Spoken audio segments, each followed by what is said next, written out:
Hello everyone, this is Josh with T Firearms, and once again we're out here for another Tech Tip Tuesday video. There we go, we got it. This one should be pretty easy. We are just going through, one of my other gunsmiths was having some difficulty threading this for a front sight ramp. So he explained to me the issues that he was having, and I realized hopefully we'll find out where I think his issues were. So instead of just filming a video for him to show him how to do it, I am going to film a video for everyone so we can all learn from it and I build up more content, because that is awesome marketing. So since I did not drill the initial hole, what I'm doing is I'm lining everything up here. And I'll show you in a minute why that's important.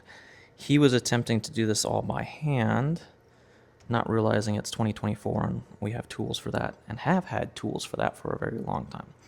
So, which is kind of nice. Every once in a while, I get so lost up in the weeds of marketing and making content and doing all the businessy stuff that a business requires. I often worry that I am too far removed from any of the actual gunsmithing. So every once in a while, it's nice when one of my guys is like, "Hey, I don't know how to do this," and I'm like, "Oh, I know how to do that. Let me show you." So it makes me feel useful and part of the team, and not just the guy that hides behind computers and answers phones. I cannot find my Jacobs chuck because I was not the last guy to mess with this.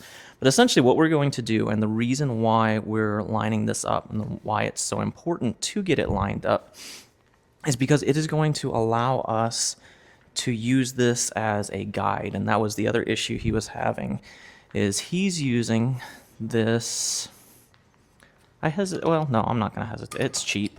He's using this cheaper Harbor Freight kind of multi-use adjustable,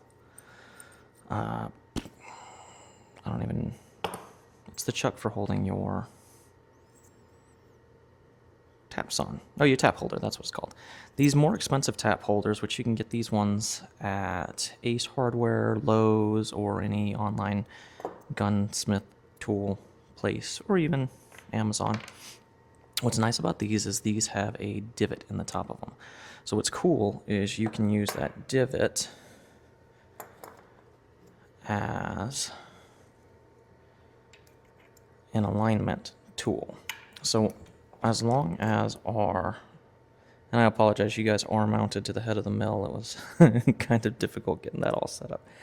But as long as we're able to align everything up, and there's a couple of different tools you can use in milling for doing this, but this isn't an extremely high precision hole, so it's not that big of a deal.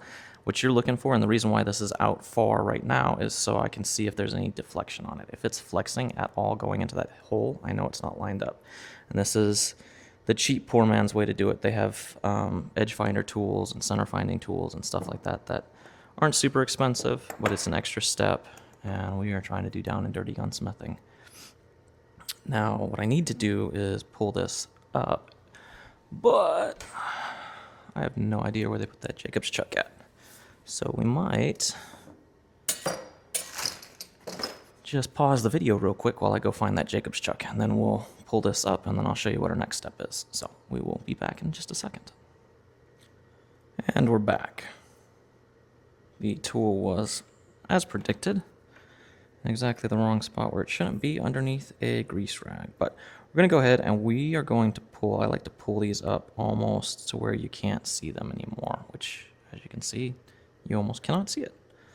Because all we're needing is that little bevel on the tip. Something else you can do is you can actually, because this one's going to have a little bit of flop in here. If you're really, really wanting to dial it in and make it super precise, you can get, I can't remember off the top of my head which bit it is that fits in there specifically. Another thing you can also do, which I've done in the past, is get an actual punch that is like there's no slop to it whatsoever, and you chuck that up in here. But for this one, it's not super critical. So let's talk about our taps. You've got basically 3 different types of taps, and I don't have the first one because this hole is too shallow for it to even matter, but you've got your starting tap, which tapers to a really fine point. You've got your reaming tap, and then you've got your reaming finishing tap, and then you've got your bottoming tap. Which your bottoming tap, let's see if I can get this to focus here. There we go. Let's see. So, of course, I can't figure out which one it wants. There we go. Okay, so your bottoming tap is going to be completely flush with threads going all the way down at the full diameter. You'll see your reamer or your reaming tap is more tapered. There's actually some of the ends you can see here. Some of these ends, they don't have teeth all the way down to them. And what that does is it's opening up the metal ever so slightly as the threads are going in and not snapping your taps and just getting your threads based in there. So we are going to start with our finisher and then go down to our bottoming tap to finish it all out. And get it centered in here. There we go. And so what I'm doing right now, and this is what's nice about doing this method, if you're doing it by hand, it's very hard to keep everything level. It's very hard to keep it concise and put pressure into the hole, which that was the issue that the other smith was having. Is in his attempts to start applying pressure, nothing was staying aligned. And so he was concerned about misaligned threads, which is awesome because all of the staff here has enough experience that they can realize, hey, I'm probably going to mess this up, so I'm going to stop. He said, hey, I don't want to mess this up. Can you take a look at it, or I'll try something out, some other time. So fortunately, I was like, oh yeah, I know exactly what you need to do. I'll get it sorted out for you, and I'll let you know how to do it. So here we are. And right now, I'm just using the weight of the mill, and we are just getting those threads started. Normally, what I like to do is I like to start to get my initial bites without any cutting oil. And what that does, sometimes the cutting oil will cause it to slip off our barrel surfaces. So we want to avoid doing that. And as you can see, I'm going very slow. This is good threads or a nice tedious surface, but I can already see, let me see if I can get us zoomed in here better. There we go. Okay, yeah, that's perfect. So you can see we're already starting to get our curl there. That means we're doing this correctly. It's going in. And this isn't a super deep hole. I actually might not use any cutting oil because we're cutting through very nicely. Oh, let's go ahead and zoom back out. There we go. No, let's zoom out some more. You're not just staring at the back of my scarred up thumb. So as you can see, nice and slow. We're not going super fast. And once I start to get cut in there fairly decently, I will go a quarter turn back and break that chip off so we're not getting any binding. And now we're trying to back out of the hole, so I'm going to go ahead and apply slight pressure with my right hand on the mill while slowly turning. And you can see I am not cranking into this. I'm not going super hard. If you're tapping, especially barrels tend to be very hard material. And you've also got hardened taps, and it is extraordinarily easy to snap these off. It is not like tapping a pipe or tapping mild steel or anything like that. Hardened steel to thread it takes some patience, and it takes some finesse. And I cannot tell you, again, as the owner of the company, hearing taps snap in the background, because I know a smith rushed himself or did something like that, kills me, because they're not particularly expensive, but they're not cheap either. And 9 times out of 10, if a tap snaps, it is because careless effort was used in the threading process. Now, what's nice about having a bunch of snapped taps is normally I only buy starting taps. Especially, now that the business is fairly mature, now we have a bunch of broken taps around. You can make your own reaming taps and your own bottoming taps off of broken taps. And all you got to do is, I'll normally use a belt sander to get my initial shape in there. You just have to go slow because you don't want to ruin your hardened steel, and you don't want to mess up any of the edges on your teeth, especially your leading edges.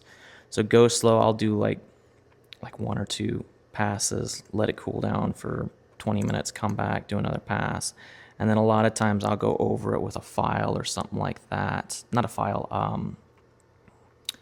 a sharpening stone, like a whetstone, and get my final shape in that way. That way there's no heat that messes up the temper of these taps. But especially if you're starting out, like if you're balling on a budget or whatever, getting into gunsmithing, being able to make your own finishing and bottoming taps are very nice and very cost effective. So we're just about here. I'm going to go ahead and finish this one out, but you can see we're starting to get some very nice chips down there, and it's all coming along. But this is tedious. I'm going to probably spend another 15 minutes at this, and then I'm going to go ahead and start the video back up, and we'll finish it out with our finishing tap and yeah, do some final thoughts. So be right back.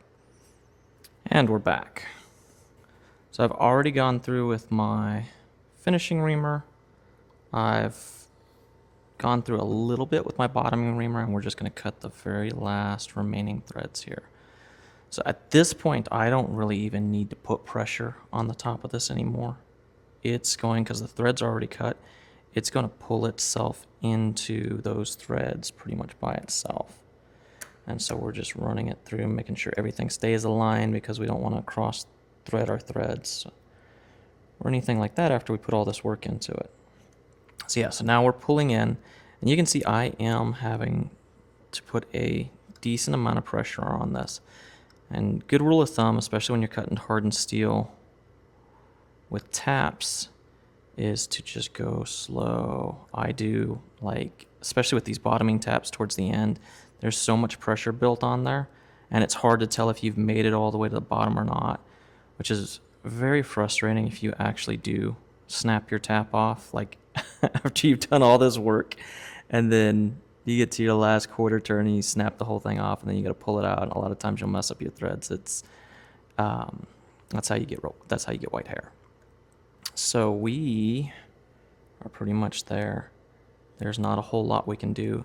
What I do is, if I feel, you can feel the shaft of this start to twist ever so slightly. If that twists at all, I back up and I come back at it. Now I'll do, towards the end, I'll do these very, very tiny incremental turns. We're talking like a couple of degrees at a time, until I start to feel it flexing, and then that's pretty much where I call it. And then you'll know you've done it well if you have to unthread your tap. If your tap just falls out, you have no threads, and you've ripped them off, and you've got much bigger issues. But it should just unthread like that. What I'll go ahead and do is I'll now, and I'm gonna do it off camera, but I'll pull it off. I'll clean all this out. I'll go through a couple more times, especially towards that end. And now that I know everything's straight, I don't need to have it aligned anymore. But I'll go through those and just towards the end and try to knock as many burrs off as I can and stuff like that, and just get all these threads nice and crisp and clean and well aligned, and then make sure that there's no chance of anything cross-threading or anything like that. And that's pretty much, in a nutshell, down and dirty, real quick, how to thread barrels. Big thing that's really handy to have is if you've got multiples of these. I've got 3 of them, so I can do my starting taps, my finishing taps, and my bottoming taps, and just go through all of them without having to reset each one up. Some of them are junkier, like this one's a little junkier, so I'll use, well, in this case it's a it's a piece of a Post-it note, but normally like painter's tape or something like that, especially with these really thin taps, just to hold it in. As long as it's got your square shank at the back, I mean, it can wobble in there all day long, because that square shank's going to butt up against the square sides of this, and it's going to hold it as far as twisting securely, but it'll slide out, and it's very frustrating to drop this into all of your chips and your grease and have to go fish it out. But that's pretty much it. I will most likely do a video in the future showing you how to cut your own taps for finishing and bottoming reamers, and maybe some tap maintenance in the future as well. But this is, especially for gunsmithing, being able to tap barrels and receivers is one of the more critical skills that sets you apart as a gunsmith from an armorer. If you're able to thread your own stuff and machine your own stuff, it's a very good skill set to have. It is very hard to do well. I made this video super short, super down and dirty, super fast, but we're building on decades of experience and trial and error, and not even my own experience, like other people being like, hey, knucklehead, do it this way, this is right, that's wrong, and just pay attention to old guys. Old guys know what they're talking about, especially in this industry. There's not a lot of good classic smiths around. So anytime you get one that really knows what he's talking about, pay attention, because he'll probably drop some wisdom on you and it'll be very handy. But yeah, if you like this content, we're going to continue to do more of this. I want to do, especially with our Tech Tip Tuesday, eventually we're going to kind of transition more to a gunsmithing specific one and a tactical specific one. Right now we are kind of throwing out a little bit of everything and just gauging responses, which is why it's super important for you to comment especially. Let me know, give me feedback. Let me know what you like about this, what you don't like about it. But, liking, sharing, all of that fun stuff also helps a lot with the algorithms and getting our message out, giving me money that makes this fiscally viable for me to do in the future. So appreciate all the support as always. Thank you guys, and we'll see you on the next video.